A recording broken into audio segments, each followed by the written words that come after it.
আমার জীবনে স্বামীজির আবির্ভাব বড় যন্ত্রণার মধ্যে দিয়ে। না, তাকে আমি সাক্ষাৎ দেখিনি, তবে পড়েছিলাম রোমারোলার বিবেকানন্দ জীবনী বিশ্ববিদ্যালয়ে যখন ছাত্রী। বিশেষ মনোযোগ দিইনি, ভুলেও গিয়েছিলাম কি পড়েছি। ভারতবর্ষ বড় সুদূর দেশ, ফরাসি দেশের মেয়ে আমি।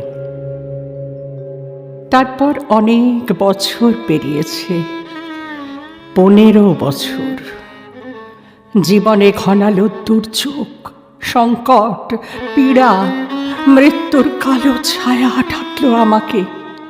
কঠিন অস্ত্রোপচার হলো দেহে, বাঁচব না ধরে নিল সকলেই, তবু প্রাণটুকু টিকে রইল ধিকি ধিকি।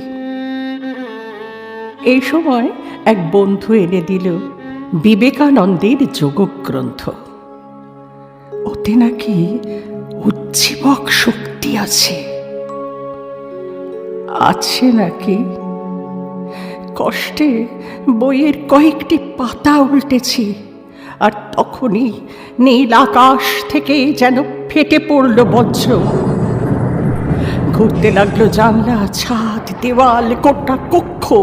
আছাড়ি পিছাড়ি তরঙ্গ শব্দে মন প্রাণ বলে উঠল, পেয়েছি, পেয়েছি, এতদিনে পেয়েছি সত্যের দেখা।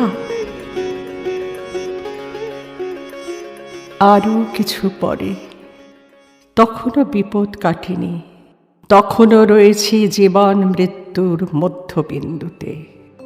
অকস্মাৎ তিনি দেখা দিলেন মহাশূন্য থেকে। স্বপ্নে নাকি জানি না, এক অপূর্ব মূর্তি। কে? বিবেকানন্দ। যদিও তার ছবি কখনো দেখেছি বলে মনে নেই। সৌন্দর্য বটে, অপরূপ আলোকিত বরতনু, হাতে ধরা অপরিচিত মস্ত এক ফুল, সৌগন্ধে অতুলনীয়। বুঝে নিলাম ভারতীয় পদ্ম। পদ্ম হাতে বিবেকানন্দ হাসছেন ভুবনমোহন। রাগে অস্থির হয়ে চিৎকার করে বললাম, এ কি স্বামীজি, আপনি হাসছেন?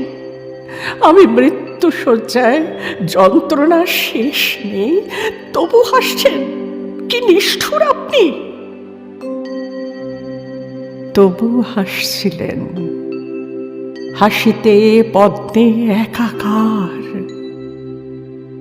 অসহ্য রাগে মুখ ফিরিয়ে নেব, এমন সময় চোখ পড়ল তার শরীরে।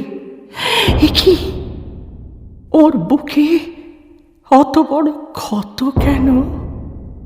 রক্ত ঝরছে, রক্ত ঝরছে অবিরাম, তবু হাসছেন। পবিত্র ঘণ্টার ধ্বনির মতো কণ্ঠ বাজল তাঁর। ভয় পেও না, নিরাশ হইও না, তুমি দুর্বল নও, বাঁচতেই হবে। মনে রেখো, জয়ী হতেই হবে।